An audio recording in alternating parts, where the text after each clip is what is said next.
Hi all, അസ്സലാമലൈക്കും. Welcome back to സിൽനാസ് kitchen.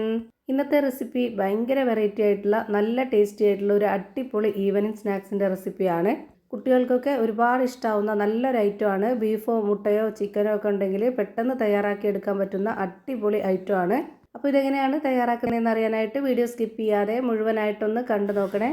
റെസിപ്പിയിലോട്ട് കിടക്കുന്നതിന് മുമ്പായി സിൽനാസ് കിച്ചൺ ചാനൽ ആദ്യമായിട്ട് കാണുന്നവരാണെങ്കിൽ പ്ലീസ് ഒന്ന് സബ്സ്ക്രൈബ് ചെയ്തേക്കണേ. ഒപ്പം തന്നെ ഈ വീഡിയോസ് നിങ്ങൾക്ക് ഇഷ്ടപ്പെടുകയാണെങ്കിൽ ഒരു ലൈക്ക് ചെയ്ത് ഷെയർ ചെയ്ത് സപ്പോർട്ട് ചെയ്യാനും മറക്കരുത്. ഇനി നമുക്ക് ഈ ഒരു പലഹാരം എങ്ങനെയാണ് തയ്യാറാക്കുന്നതെന്ന് നോക്കാം. ഇതിനായി ആദ്യം തന്നെ ഒരു മസാലക്കൂട്ടാണ് തയ്യാറാക്കിയെടുക്കുന്നത്. അതിനുവേണ്ടി സ്റ്റൗവിലേക്ക് ഒരു പാൻ വെച്ച് കൊടുത്ത് ഫ്ലെയിം ഓൺ ആക്കി കൊടുത്തിട്ടുണ്ട്. അതിലേക്ക് കുറച്ച് ഓയിൽ ഒഴിച്ചു കൊടുക്കാം. ഓയിലൊന്ന് നന്നായിട്ട് ചൂടായിട്ട് വരുമ്പോൾ ഇതിലേക്ക് ഒരു സബോള ചെറുതായിട്ട് കട്ട് ചെയ്തെടുത്തിട്ടുള്ളത് ഇതിലേക്ക് ഇട്ട് കൊടുക്കാം. അതുപോലെ തന്നെ ഇതിലേക്ക് ഇട്ട് കൊടുക്കുന്ന എല്ലാം വളരെ ചെറുതായിട്ട് പൊടിയായിട്ടാണ് അരിഞ്ഞെടുത്തിട്ടുള്ളത്. ഇങ്ങനെ തന്നെ ചെയ്യാൻ വേണ്ടി നോക്കുക. അപ്പോൾ ഈ ഒരു മസാലക്കൂട്ട് പെട്ടെന്ന് തന്നെ വെന്ത് കുഴഞ്ഞ് കിട്ടും.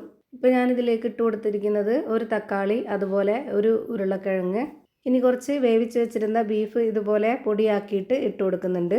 ബീഫിന് പകരം മുട്ടയോ ചിക്കനോ എന്ത് വേണമെങ്കിലും നിങ്ങൾക്ക് ഇട്ട് കൊടുക്കാവുന്നതാണ്.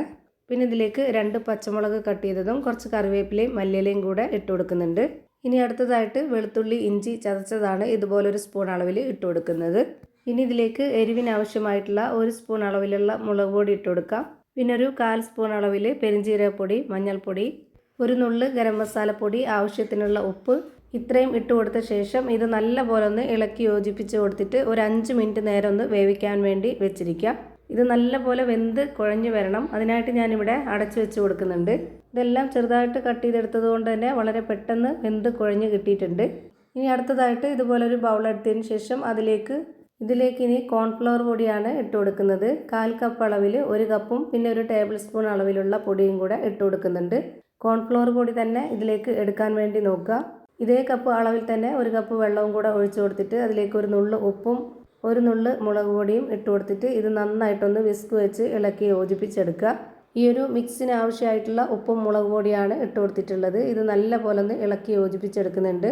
കോൺഫ്ലവർ പൊടി ആയതുകൊണ്ട് ആദ്യം ഇളക്കിയെടുക്കാൻ കുറച്ച് പാടായിരിക്കും, കാരണം അടിയിൽ കട്ടയായിട്ട് ഉറഞ്ഞു നിൽക്കും. പിന്നെ ഇളക്കി വരുമ്പോഴത്തേക്ക് നന്നായിട്ട് മിക്സായി കിട്ടും.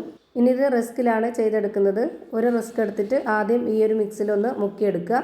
എന്നിട്ട് അതിലേക്ക് നേരത്തെ റെഡിയാക്കി വെച്ചിരുന്ന ആ ഒരു ബീഫിൻ്റെ മിക്സ് കുറച്ച് വെച്ച് കൊടുത്തിട്ട് അതിന് മുകളിലേക്കായിട്ട് കുറച്ച് മൊസറല്ല ചീസും കൂടെ വെച്ച് കൊടുക്കുന്നുണ്ട്.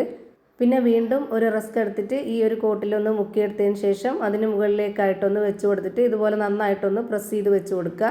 ഇതേപോലെ തന്നെ അടുത്തതും ചെയ്തെടുക്കാം. ഞാനിവിടെ ഒരെണ്ണം കൂടി ചെയ്ത് കാണിക്കുന്നുണ്ട്. ഇതിനായി ഒരു റസ്ക് എടുത്ത് ഈ ഒരു മിക്സിലൊന്ന് മുക്കിയെടുത്തതിന് ശേഷം അതിന് മുകളിലേക്കായിട്ട് കുറച്ച് നമ്മൾ വേവിച്ച് വെച്ചിരുന്ന ആ ഒരു ബീഫിൻ്റെ മിക്സും കൂടെ വെച്ച് കൊടുത്തിട്ട് വീണ്ടും അതിന് മുകളിലേക്ക് കുറച്ച് മൊസറല്ല ചീസും കൂടെ ഇട്ട് കൊടുത്തതിന് ശേഷം ഒരു റസ്ക് കൂടി ഈ ഒരു കോൺഫ്ലവറിൻ്റെ മിക്സിലൊന്ന് മുക്കിയെടുത്തതിന് ശേഷം ഇതിന് മുകളിലേക്കായിട്ടൊന്ന് വെച്ച് കൊടുത്തിട്ട് നന്നായിട്ടൊന്ന് പ്രസ് ചെയ്ത് വെക്കുക. ഇതുപോലെ തന്നെ എല്ലാം ചെയ്ത് ഞാനൊരു പാത്രത്തിലേക്ക് മാറ്റിയിട്ടുണ്ട്. ഇനി അടുത്തതായി ഒരു പാൻ സ്റ്റൗവിലേക്ക് വെച്ച് കൊടുത്ത് ഫ്ലെയിം ഓണാക്കി കൊടുത്ത ശേഷം അതിലേക്ക് കുറച്ച് ഓയിൽ ഒഴിച്ചു കൊടുക്കുക. ഇനി ഇതെല്ലാം ഒന്ന് ഫ്രൈ ചെയ്തെടുക്കാം. അതിനായിട്ട് കുറച്ച് ഓയിലാണ് ഒഴിച്ചു കൊടുക്കേണ്ടത്. ഒരുപാട് ഓയിൽ ഒഴിച്ചു കൊടുക്കരുത്. ഇത് മുങ്ങിക്കിടക്കാൻ പാടില്ല. ഇതുപോലെ ചെറുതായിട്ട് ഓയിൽ ഒഴിച്ചു കൊടുത്തിട്ട് ഓരോന്നോരോന്നായി അടുക്കി വെച്ച് കൊടുക്കാം. ഒരു 2 മിനിറ്റ് നേരമാകുമ്പോഴേക്ക് ഒരു ഭാഗം ഫ്രൈ ആയി കിട്ടും. പിന്നെ ഇതൊന്ന് തിരിച്ചിട്ട് കൊടുത്തതിന് ശേഷം കുറച്ചുകൂടി ഓയിൽ ഒഴിച്ചു കൊടുക്കുന്നുണ്ട്.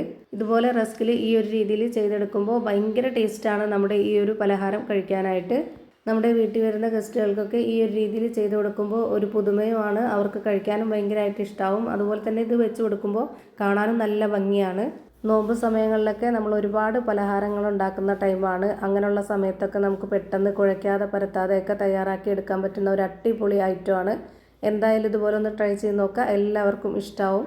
ഇതിൻ്റെ അകം എങ്ങനെയാണ് ഇരിക്കുന്നതെന്ന് അറിയാനായിട്ട് ഞാനൊന്ന് പൊട്ടിച്ച് കാണിക്കുന്നുണ്ട്. നല്ല മസാലയോട് കൂടി നല്ല പുറം ഭാഗം നല്ല ക്രിസ്പി ആയിട്ടും അകം നല്ല സോഫ്റ്റ് ആയിട്ടും അടിപൊളിയായിട്ടിരിക്കുന്ന ഒരു പലഹാരമാണ്. ചൂടോടുകൂടി കഴിക്കാനാണെങ്കിലും ചൂടാറിയാലും നല്ല ടേസ്റ്റാണ്.